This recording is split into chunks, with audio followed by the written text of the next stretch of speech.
Sign it, or I'll have you arrested." Those were the first words out of her mouth. Standing on my dock at sunrise, fuchsia suit, brighter than the warning lights on the 3 cruisers boxing in the only road out of Sapphire Marina. Her manicure blood red, stabbed at a clipboard like she was trying to impale it. Blue and red police lights flickered against the morning fog, making the whole place look like the opening shot of a crime movie. And you know what? I hadn't even finished unloading my fishing nets. That's how my Tuesday started, 6:47 a.m., the kind of hour when even the seagulls aren't up to any mischief yet. $8,500, she barked, slicing the air with her voice. HOA initiation fee, non-negotiable. You got 60 seconds to sign or these officers escort you off my property for trespassing. She actually said that like I'd wandered onto her private island. I set down my gear, the crusted salt stinging my fingers, well, what was left of them after the shipyard accident 3 years back. Lost 3 fingers, but gained enough in a settlement to buy myself this dock and a sliver of quiet. Or so I thought. "Ma'am, I tried steady as I could with a dozen rubberneckers filming. I just bought this dock. Private property. No HOA for me." Her laugh was so sharp, seagulls actually scattered. "Oh, you poor naive man," she crooned. "I'm Celeste Whitmore, president of the Sapphire Marina HOA, 11 years now. Every dock, every boat slip, every splinter of wood out here falls under our jurisdiction." She wagged that gold-lettered clipboard like a sheriff's badge. Article 47B, complete authority over all maritime commerce in this zone. You ever see a crowd double in size just from folks sniffing drama? We went from 10 to 50 in a heartbeat. Her clipboard glinted in the sun. Sapphire Marina Homeowners Association like a weapon. Behind her, a guy in a charcoal suit. The husband vibe was strong, leaned against a white Bentley, watching with the smug detachment of a guy who plays chess for fun and always wins. "Article 47B doesn't exist," I said, pulling out my phone and pressing record so everyone could hear. Florida Statute 72G.3075 HOAs have zero authority over commercial maritime property unless the original deed says so. I checked before I bought it. Her eyebrow twitched a crack in the armor. She whirled to the nearest cop. "Are you threatening me? Officers, arrest this man!" The lead officer. Morrison Badge as tired as his eyes stepped forward. "Sir, I need your ID and proof of ownership. I handed him my driver's license and the deed notarized yesterday." As he squinted at the paperwork, old Pete shuffled up grizzled beard smelling like last night's bait. "She's done this before, friend," he whispered. 7 dock owners in 3 years, all sold to Whitmore Development for pennies. I glanced at the yachts, 4 of them with golden anchor logos, Whitmore Development. The plot thickened. "These papers seem in order," Morrison finally muttered, passing everything back. "Mr. Knox, there's no requirement to join the HOA. Celeste's face went beet red. "Theodore," she snapped. "Call Judge Martinez, emergency injunction." The Bentley guy. Theodore dialed up a judge like he was ordering takeout. As he muttered into the phone, 3 more expensive cars slid up lawyer shark suits, shiny briefcases. "You know, I said raising my voice so even the restaurant cooks could hear seems odd. You'd bring backup this quick, Mrs. Whitmore. How many dock owners have you shaken down before me? And just so you know, I'd recorded her whole fake 911 call on my phone." The crowd swelled, 100 folks now, dock hands, waitresses, even a news van. Celeste, loving the spotlight, announced, "This man is a threat to our community.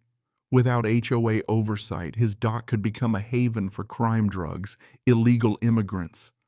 The accusation hung thick and ugly. I kept my cool, but inside my blood boiled. "That's quite an accusation," I replied, voice carrying. "Especially since I'm a disabled vet who just wants to fish.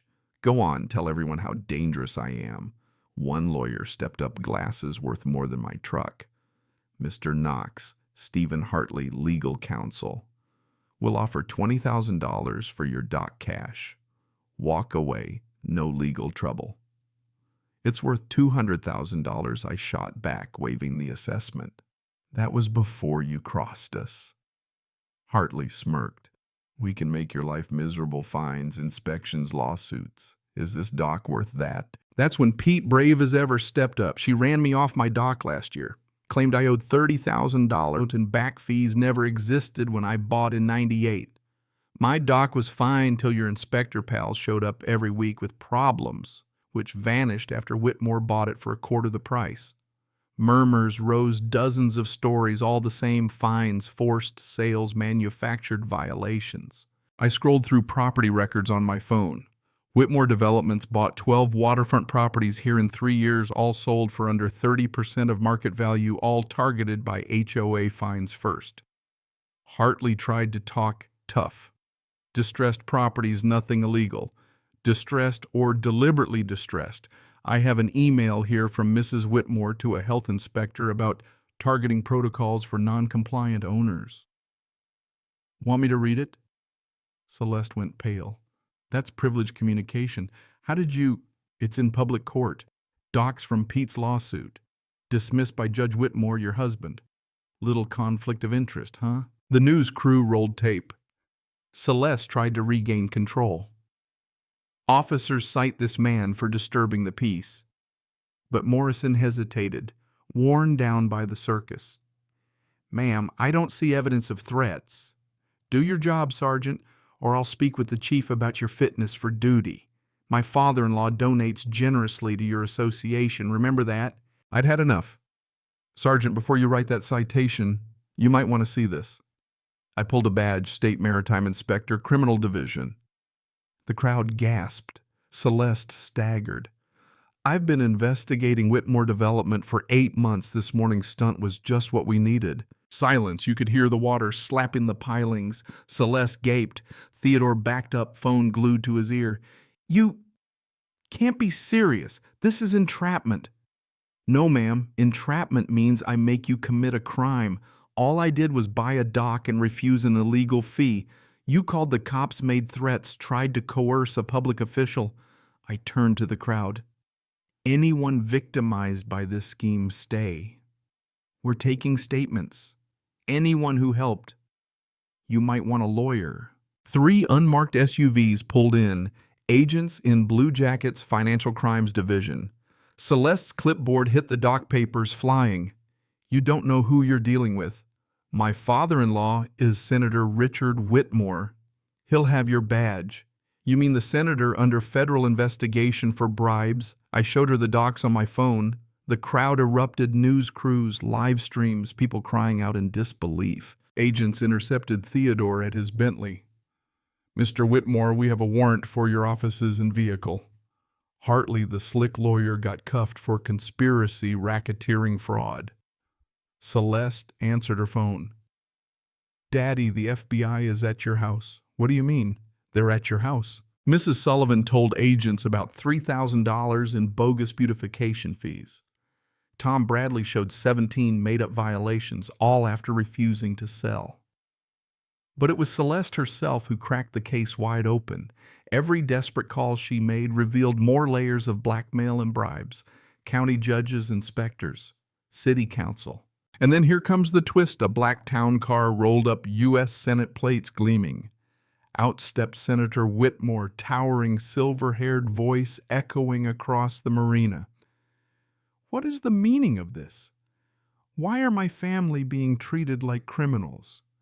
Agent Knox with the FBI Financial Crimes Division showed him a warrant: racketeering, fraud, money laundering.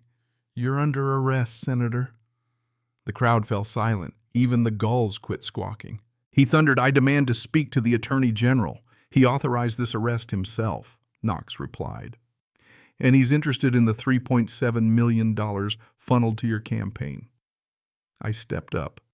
Remember that shipyard accident, Senator? The one that took my fingers? You buried the safety report, 7 more workers injured that year. I've got the documents. Phones chimed.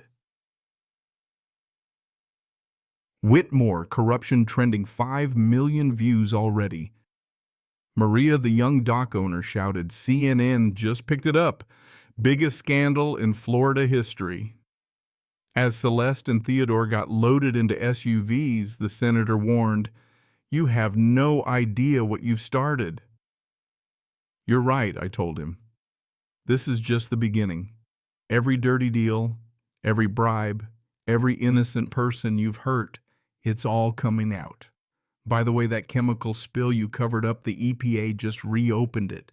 Killing a bay's worth of fish is a federal crime. Who knew? Agent Knox turned to me. Good work, Inspector Knox. Your testimony will be crucial at the trials. Pete clapped me on the back. When this is over, you keep in this little dock.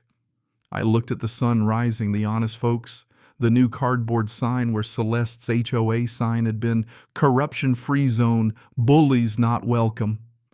I grinned. Yeah, Pete, I think I will. Somebody's got to look out for this place. As I untied my lines, my phone buzzed. Agent Knox, we just got word. The investigation goes higher. Meet me at the federal building. I headed into the future, ready for whatever came next. And now I gotta ask you, what would you do if someone tried to force you to pay for a fake HOA fee? Have you ever tangled with folks who thought they were untouchable? Drop your stories below. I read every single one. And if you believe in justice, hit like, subscribe, and share this story. Because when good people stand together, there's no such thing as untouchable.